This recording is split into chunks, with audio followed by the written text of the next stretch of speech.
Hayden Panettiere is dead. She was 36 years old, and the circumstances surrounding her death are already raising difficult questions that, at this moment, don't have answers. Hayden was only days away from her 37th birthday.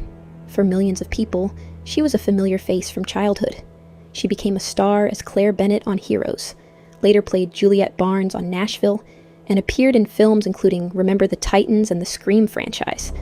But behind that very public career was a woman who had spent years confronting deeply personal struggles. Hayden spoke openly about depression. She experienced postpartum depression after the birth of her daughter, 𝗂𝗂. She battled alcohol and substance addiction. She entered treatment.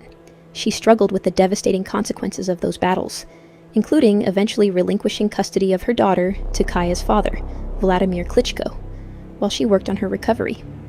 And in May of this year, Hayden did something incredibly difficult. She told her story.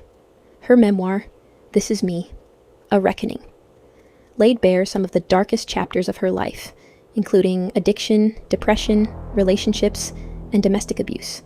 She was not hiding from her past. She was confronting it. And just months after releasing that memoir, Hayden Panettiere is dead. Her family has confirmed her death. Authorities are investigating, and the cause of death has not been publicly disclosed. But there is one detail about the final days of Hayden's life that makes this story particularly difficult to look away from, because just one day before she died, she reportedly traveled out of Los Angeles with Brian Hickerson. Brian Hickerson was not simply Hayden Panettiere's ex-boyfriend.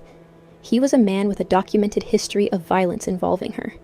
After the arrests, after the conviction, after the jail sentence, after the protective order, after Hayden herself described the relationship as abusive and deeply traumatic, why was she spending time with him again?